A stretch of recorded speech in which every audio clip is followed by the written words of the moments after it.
Hello, I'm Steve Hoyle, the founder of Real Sales Manager and the author of Real Account Planning. This short video is simply a primer for planning in general. In further videos, we'll look at how you can apply this approach to deal planning, account planning, and business planning. What I'm going to do is just give some comments on the purpose of planning and then go through a simple general methodology that we normally refer to as the GOST process. And I'll also talk about the difference between forecasting, incremental planning, and real effective planning.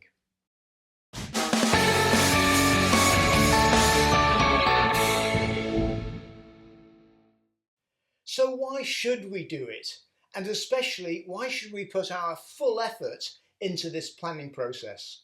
It's worthwhile, before we think about any planning methodology, thinking about what are we actually trying to achieve here. So for us, planning is a very simple process, and what it's all about is just standing back from the day to day. It's about analysing our situation, being clear about what we're trying to achieve, and figuring out the best ways of achieving that stuff. Almost certainly you lead a busy life. You've got lots of things on your to-do list. Even while you're watching this video, there are emails and messages coming in. There's a phrase in English that says, we can't see the wood for the trees. And in many ways, planning is just standing back from the day to day so that you can see the wood for the trees. You can start to plan the best route through that forest, rather than things being right in front of you and not being able to see a way forward, just having to manage tasks. Planning is about standing back and figuring out, which route you're going to take.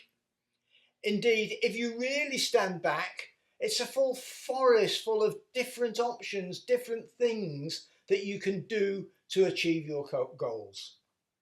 And if we really stand back from the day to day, this enables us to think what it is that we're really trying to achieve. Many people say that good planning is about putting you in control of your business rather than your business controlling you, which I know sometimes it can feel like that. So what is a real planning process? It's very simple, and it tends to go in three quite distinct steps. Step one is all about today. It's about figuring out where we are, what the terrain looks like, what is the environment that we're operating in. We are going to refer to this as situation analysis.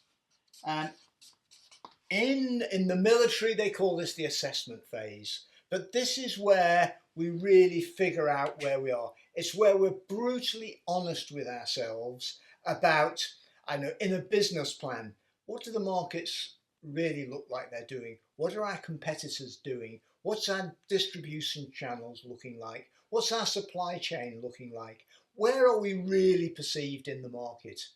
In an account plan, it's about really understanding your client's business, really understanding the people involved, the politics, the relationships, being very clear about what your competitors are doing, and they will have strengths and so on. So step one is about today. Yeah, it's probably about half of what we do in terms of planning, but it's only half. The second thing that we do in a good planning process is we look to and make decisions about where we want to be in the future. This is step two, and this is going to involve things called goals and things called objectives. Now, in later videos, we'll go into the difference between goals and objectives and give you some examples, but broadly, a goal can be a little bit fluffy. It's what goes on the t-shirt. It's memorable. It could be inspiring. It's definitely going to be descriptive. It gives us that sense of direction. Objectives, on the other hand, are going to be very specific. You may have heard of SMART objectives: specific, measurable, achievable, relevant, and timed. We will go into more detail on these. But these are going to help us to be very precise about what do I mean when I say that in 2 years' time we want to be the undisputed vendor of choice in this account. Or in 3 years' time we want to be known as the proposition that delivers into this market. What do we actually mean? Objectives are going to be more detailed, they're not memorable, they have to be written down, but they make sure that we're honest and we're specific with ourselves, but also with the rest of the organisation, with the team, so we know exactly what it is we're trying to achieve. I'm sure you've already guessed what the third part of this is. The third part is very simple. It's how are we going to do this? And this is, this is about being brutally honest with ourselves. This is about envisioning the future. Realistically, but hopefully. The how is where we get creative, and it's where we start talking about strategy, and we start talking about tactics. Now, all the academics disagree on the word strategy. By strategy, what we mean is what is our broad approach to getting from where we are to where we want to be. So in a business plan, what channels of distribution are we going to use? How are we going to organise the sales team? Which propositions are we going to put money into? How are we going to deliver and implement things? Which partners do we want to work with? In an account plan, it's going to be things like, am I going in with a high-level business proposition, or am I going in with a technical proposition? Is it financially based? Are we going to try and capture the whole account at once, or are we going to capture specific departments and then try and replicate? All that kind of stuff. And this is where we have vigorous debates. It's where we get creative, we come up with lots of options, we have the debates, and then we decide. And then once we've decided, then tactics, the to-do items, the action items come about. Many people say that tactics are where the rubber hits the road. Okay, so what am I actually going to do? Who's going to do what, to whom, by when, with what resources? So that's the GOST process. It's known as GOST because once we've done the situation analysis, we're going to figure out where we want to be with our goals and objectives. This is broadly, this is very specifically. And then we're going to figure out how we're going to do it with our strategy and our tactics. This is broad, this is very specific. And there's one other part to the process, because in our world, this is where you discover I'm not an artist. In our world, hopefully that is recognizable as a helicopter. All this stuff is in constant motion. So as a responsible manager, we're going to be constantly monitoring and reviewing this whole process and modifying it as we go along. So let me just review this for you, and I'll emphasize that this is what all managers do. Whether you're managing a stall in the local market, a factory, an account, a portfolio of accounts, whether you're the CEO of a major Fortune 500 organization, this is what you do. You analyze today. That is, you figure out what is happening today. What does the terrain look like? What ammunition do you have? What are your strengths and your weaknesses? What are your competition doing? And this is part of the role for all managers. You will want to get help with this from experts, from colleagues, from people who have different perspectives, people who can ask dumb questions, dumb but tough questions. You can even outsource some of the analysis, but at the end of the day, you need to be satisfied that you really understand the reality of the situation that you're facing. And especially that you're not being told or telling yourself just the nice things that you would like to hear. The next stage, and the thing we can't outsource, is deciding what we want to achieve. Whilst the situation analysis requires us to be very realistic and brutally honest, when thinking about the future and what we want to achieve, we need to be able to really envision our aspirations for our business. And in most cases, this will be a hopeful but still very realistic endeavour. As Jim Kouzes states in his excellent book, The Leadership Challenge, as a real manager, you need to be prepared to take the walk into the future ahead of anyone else. We separate out goals and objectives, which have different jobs to do. Goals can be somewhat fluffy. They are the kind of thing that goes on a t-shirt or on a poster on the wall. They're descriptive, memorable, maybe even inspiring. But objectives, on the other hand, are going to be really specific. And we will talk in the future about SMART objectives, whose job is to be very precise so that we know exactly what it is and can communicate exactly what it is we're trying to achieve. And then the question is, how do I get there? And this is where strategies come into place. Developing strategy and tactics is where you want to get really creative, where you start crafting things, and it's the heart of the planning process. It's the exciting bits where you're going to consider lots of options. You know, when we review plans at all levels, the key question that we often ask is, so, what is it that you have decided not to do? It is very easy when we're in the middle of planning to say, yes, I'm going to do this, and yes, I'm going to do that. But we all have limited time and limited resource.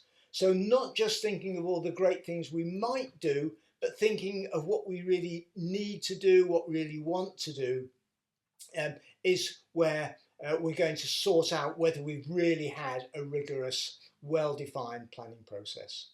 Tactics, as we've said, go on to the to-do list. Tactics will specify who's going to do what, to whom, by what time, with what resource. And then finally, we need to make sure that we've got a good review process in place so that we can continue refining and modifying and helping our plan to really breathe and be alive.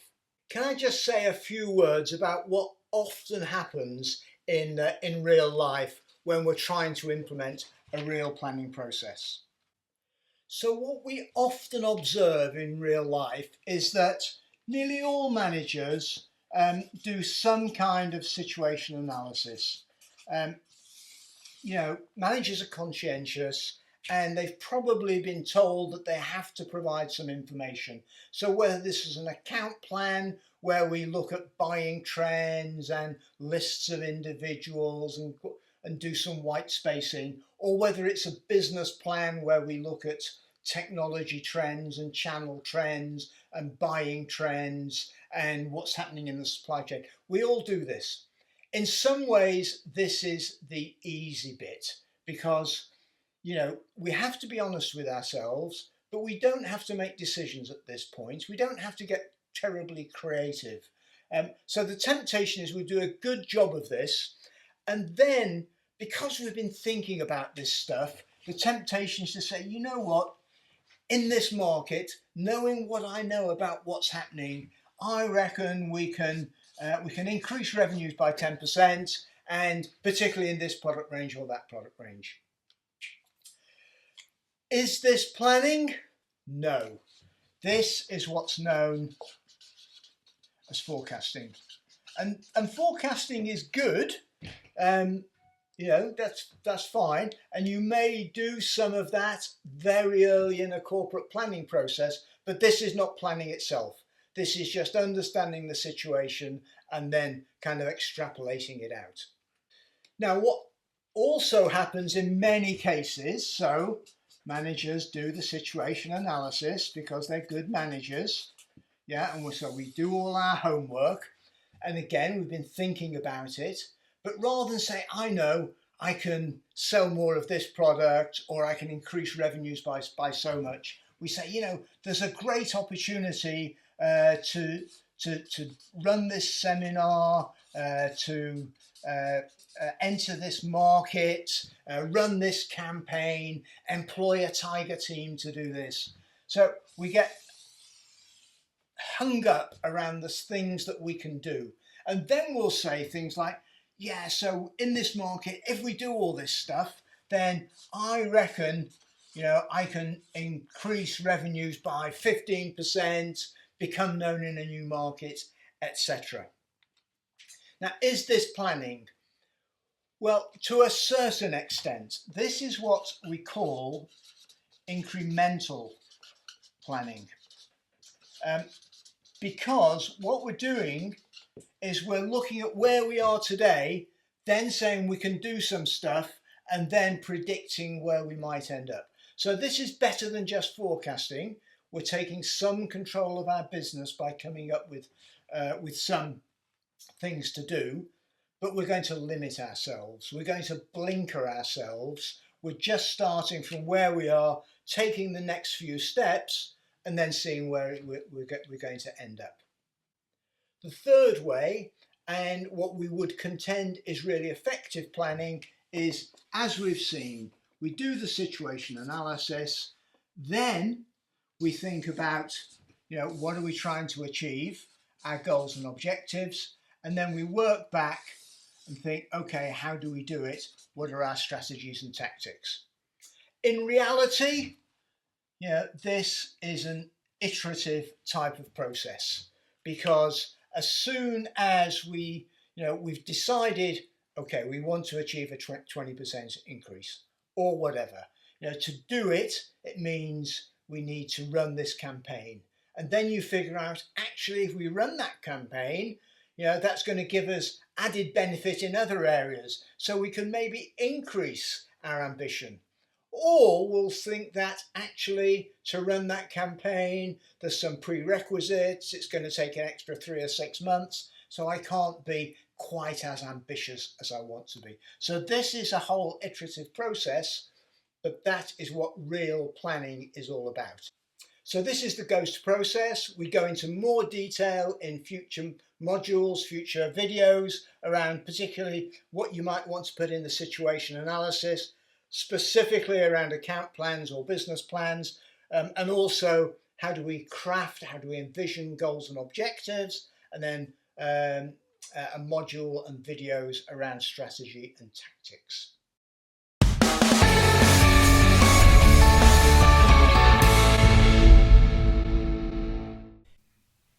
We hope that you've enjoyed this tutorial and found it useful in developing your sales management skills. It's one of a series designed to help aspiring, new or developing sales managers. Please subscribe to get access to all of the tutorials in the series and to get news of new ones added. You can also go to www.realsalesmanager.com, where you'll find lots of other activities and resources, as well as guides suggesting the best sequence in which to listen to or watch these tutorials.